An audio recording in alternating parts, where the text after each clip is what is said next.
नमस्कार. श्री स्वामी समर्थ अवधूत चिंतन श्री गुरुदेव दत्त. तर बघा, चैत्र पौर्णिमा 1 एप्रिल रोजी आलेली आहे आणि या दिवशी आई भगवतीच्या तर आपण सर्व काही सेवा तर करणारच आहोत. मग खन्न नारळ आणि ओठी असू देत किंवा दुर्गा सप्तशतीचे पाठ हवन असू देत, त्याचबरोबर सत्यनारायण सुद्धा आपल्याला 1 तारखेलाच प्रदोष काळामध्ये करायचा आहे.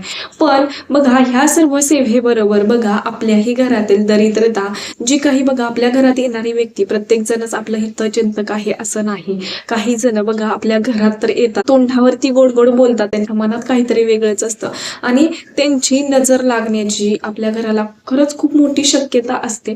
तर बघा, अशा व्यक्तींपासून आपल्या घराचं, कुटुंबियांचं जर संरक्षण व्हावं असं जर तुम्हाला वाटत असेल तर बघा, चैत्र पौर्णिमेच्या दिवशी आपल्याला एक उपाय करायचा आहे की जेणेकरून बघा अशा लोकांच्या निगेटिव्ह ऊर्जेपासून आपल्या घराचं, व्यक्तींचं संरक्षण व्हावं. त्याचबरोबर बघा आपल्याही घरात माता लक्ष्मी चिरकाल टिकून राहावी ह्यासाठी आपल्याला उपाय करायचा आहे. तर श्री स्वामी समर्थ तुम्हा सर्वांचं आपल्या चॅनलमध्ये खूप खूप मनापासून स्वागत.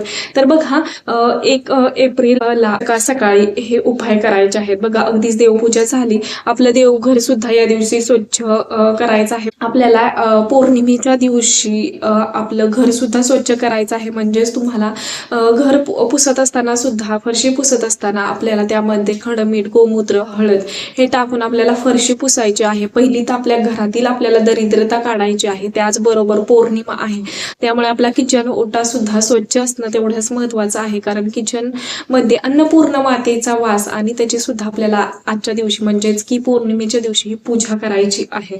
तर बघा, आपल्याला काही शुभ चिन्ह काढायचे आहेत. त्याचबरोबर माता लक्ष्मी आपली कुलदेवी आपल्या घरामध्ये आकर्षित व्हावी ह्यासाठी सुद्धा प्रदोष काळामध्ये आपल्याला एक उपाय करायचा आहे, जो की मी पुढे जाऊन तुम्हाला सांगणार आहे.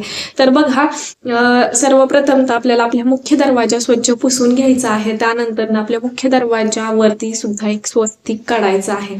तर स्वस्तिक हे कुंकवानी काढायचं आहे. स्वस्तिक ह्या पद्धतीनं आपल्याला काढायचं आहे. बघा, मी इथं सुद्धा एक हे करून देईल तुम्हाला स्वस्तिक कसं काढावं. स्वस्तिक काढल्यानंतर जे मध्ये 4 टिंब असतात ते देणं सुद्धा गरजेचं आहे आणि साईडला जे 2 रेषा असतात तर त्याला मर्यादा रेषा आपण म्हणत असतो. त्यामुळे ते सुद्धा स्वस्तिक काढल्यानंतर त्या मर्यादा रेषा सुद्धा खालून वर ह्या पद्धतीने आपल्याला ओढायच्या आहेत. पहिलं स्वस्तिक तर आपल्या मुख्य दरवाजाच्या तिथं काढायचं आहे. बघा, तिथं सुद्धा हळदी कुंकू लावून घ्यायचं आहे. अक्षदा त्यावरती चिटकवायच्या आहेत. धूप दीप दाखवून घ्यायचा आहे.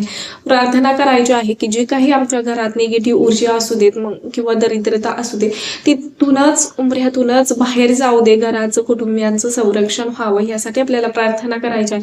त्याचबरोबर बघा, चैत्र पौर्णिमा त्यामुळे आपल्या उंबऱ्याला सुद्धा हळदीचं लेपन करायचंय. खूपदा मी तुम्हाला सांगितलेलं आहे की हळदीचं लेपन कसं करावं. हळद घ्यायची आहे, गोमूत्र घ्यायचं आहे, त्याचबरोबर चंदन पावडर असेल तर ती टाका. भीमसेनी कापूर असेल तर 1 भीमसेनी कापूर त्यामध्ये चुरून आपल्याला टाकायचं आहे. भीमसेनी कापराचं खरंच खूप अनन्यसाधारण असं महत्व आहे. त्यामुळे निगेटिव्ह ऊर्जा सुद्धा जाते. बघा, वैज्ञानिक दृष्ट्या आणि धार्मिक दृष्ट्या सुद्धा खूप सारा बघा कापराचा उपाय केले जातात. त्यामुळे जेव्हा आपण हळदीचं लेपन करतो तर त्यामध्ये सुद्धा थोडासा भीमसेनी कापूर, अगदी साधा असेल तर साधा वापरला तरी सुद्धा काही हरकत नाही. पण भीमसेनी कापराचे खरंच खूप मोठे फायदे बघायला भेटतात आपल्याला. त्यामुळे कापूर चुरायचा, त्यानंतर हळदीचं लेपन आपल्याला उंबऱ्याला करून घ्यायचं आहे आणि तिथं सुद्धा आपल्याला काही शुभ चिन्ह आपल्याला काढायचे आहेत. म्हणजेच तुम्ही कुंकवाने आपल्या मुख्य दरवाजाच्या मध्यभागी स्वस्तिक काढायचं आहे. त्याचबरोबर बघा, आई भगवतीचं, माता लक्ष्मीच्या स्वागतासाठी आपल्याला ते सुद्धा म्हणजे आपल्या मुख्य दरवाजाच्या तिथं रांगोळी काढायच्या. छोटी का होईना रांगोळी काढा किंवा शुभचिन्हांकित रांगोळी काढा, छाप उठवा. अगदीच तुम्ही माता लक्ष्मीचे जे पावलाचा छाप असतात ते काढू शकता, स्वस्तिक काढू शकता. त्याचबरोबर गोपद्म असू देत, लक्ष्मी पद्म असू देत, हे तुम्हाला आपल्या मुख्य दरवाजाच्या तिथं रांगोळी आवर्जून काढायची आहे. त्याचबरोबर बघा, इथे 2 स्वस्तिक झालं. त्यानंतर आपल्या शेगडीची सुद्धा पूजा करायची आहे. म्हणजेच हळदी कुंकू अक्षदा व्हायची आहेत. खडीसाखर तिथं ठेवा, धूपदीप दाखवून घ्या आणि त्याचबरोबर आपली किचनची जी बॅक साईडची जी स्टाईल आहे, म्हणजे किचनच्या गॅस शेगडीची मागची स्टाईल, तर तिथं आपल्याला एक स्वस्तिक काढायचं आहे. तिथं सुद्धा आपल्याला धूपदीप दाखवून घ्यायचा आहे. अक्षदा चिटकवायच्या आहेत आणि तिथं सुद्धा आपल्याला अन्नपूर्णा मातेला प्रार्थना करायची आहे की तुझं वास्तव्य आमच्या घरात कायमस्वरूपी राहू दे. जी काही अन्नधान्य घरात येत आहे तर ते धान्याला धान्य टिकून राहू दे, ह्यासाठी आपल्याला प्रार्थना करायची आहे. यामुळे बघा आपल्या घरात बघा आपण काय म्हणतो की खूप जणांना अनुभव आलेला असेल, जे पौर्णिमेची सेवा करतात त्यांना बघा अनुभव येतो म्हणजे येतोच की बघा आपण किराणा भरतोय, त्याचबरोबर वर्षाचं घरात धान्य भरून ठेवतोय. पण जेव्हा आपण अन्नपूर्णा मातेची प्रत्येक पौर्णिमेला जर ही सेवा केली, म्हणजे गॅस शेगडीची पूजा करून तिथं जर प्रार्थना केली, तर नक्कीच बघा जो काही आपण महिन्याला भरत असणार ग्रोसरी आहे तर ती आपल्याला बघा जास्त दिवस पुरते. त्याचबरोबर बघा जो काही आपण अन्नधान्य म्हणजे धान्य जे भरत असतो वर्षभरासाठी, तर ते सुद्धा वर्षभर टिकलं जातं. नाहीतर बघा तुम्ही जेव्हा ह्या उपाय करायला सुरुवात कराल, ही पूजा करायला सुरुवात करणार, तुम्हाला नक्की अनुभव येईल की पहिलं आपलं धान्य किती दिवस टिकत होतं आणि आता किती दिवस टिकते. त्याचबरोबर जे काही आपण किराणा भरत आहे म्हणतो तर बघा त्यामध्ये सुद्धा आपल्याला तो किराणा जो भरलेला आहे तर तो महिना होऊन गेला तरी सुद्धा आपल्याला असं वाटेल की एवढं सर्व काही करून, एवढं सर्व काही खाऊन सुद्धा त्यामधलं उरत आहे. म्हणजेच की अन्नपूर्णा मातेचा आपल्या घरावरती आशीर्वाद असल्याचं हे लक्षण असतं, हे संकेत असतात. त्यामुळे हा उपाय सुद्धा म्हणजेच अन्नपूर्णा मातेची सुद्धा सेवा करायला विसरू नका. त्याचबरोबर येतं की आपल्या देवघराचा बघा देवघराची जी मागची बाजू असते तर तिथं सुद्धा आपल्याला एक स्वस्तिक काढायचं आहे. त्याचबरोबर तिथं सुद्धा धूपदीप दाखवून घ्यायचा आहे आणि बघा आपल्या देवांना सुद्धा प्रार्थना करायची आहे, कृपा आशीर्वाद आमच्यावरती राहू देत. त्याचबरोबर शेवटचं स्वस्तिक तिजोरी आहे तर त्यावरती आपल्याला एक स्वस्तिक काढायचं आहे. बघा आपण त्या तिजोरीमध्ये बघा खूप महत्वाचे डॉक्युमेंट्स ठेवत असतो, त्याचबरोबर पैसे सुद्धा ठेवत असतो, जी काही आपली लक्ष्मी आहे ती त्यामध्ये ठेवत असतो. त्यामुळे आपल्याला तिथं सुद्धा एक स्वस्तिक काढायचं आहे.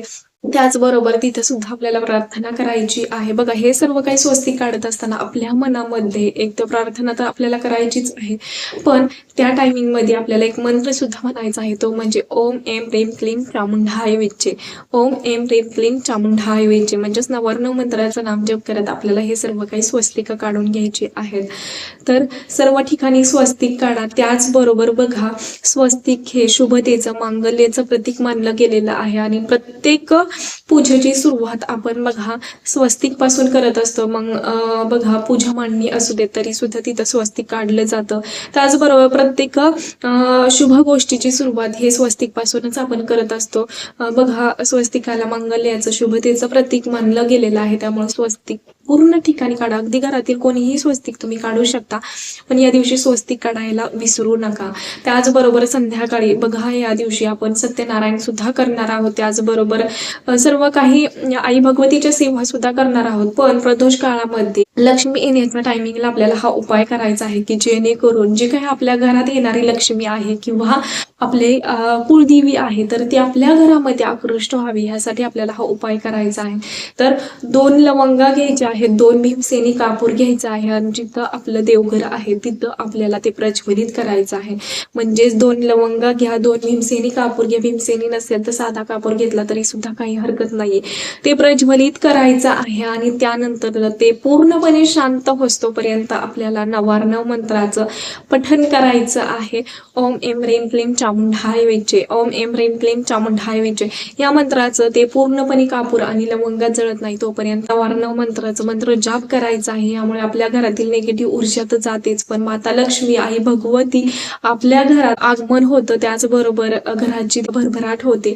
आपल्या कुळदेवीचा माता लक्ष्मीचा आपल्यावरती कृपा आशीर्वाद राहण्यासाठी हे उपाय आवर्जून करा. आपल्याला या दिवशी घरात शांतता ठेवायची आहे. तुमच्या घरात बघा जेव्हा तुम्ही खूप सेवा करताय, पण त्याचबरोबर त्या सेवेबरोबर आपल्या घरात तेवढी शांतता पावित्र्यता असणं खरंच खूप गरजेचं असतं. नाहीतर तुम्ही कितीही देवदेव करा, कितीही देवाचं नामस्मरण करा, पण तुमच्या घरात जर बघा शांतता नसेल, वारंवार कटकटी भांडणं होत असतील तर ती लक्ष्मी कधीही टिकत नाही. अशा घरात फक्त अलक्ष्मीचाच वास राहतो.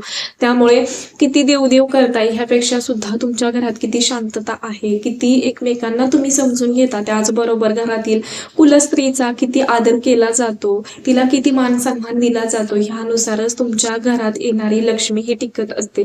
त्यामुळे बघा संध्याकाळी आपल्याला कापराचा हा देखील उपाय करायचा आहे की जेणेकरून आपल्या घरामध्ये चिरकाल माता लक्ष्मी टिकून राहील. आणि पौर्णिमेच्या सेवा तर बघा, चैत्र पौर्णिमा आहे, आई भगवतीची सेवा करायची आहे. त्याचबरोबर की आपल्याला बघा पौर्णिमेचा दिवस माता लक्ष्मी आणि भगवान विष्णूंची सेवा करण्यासाठी खरंच खूप महत्त्वाचा दिवस आहे.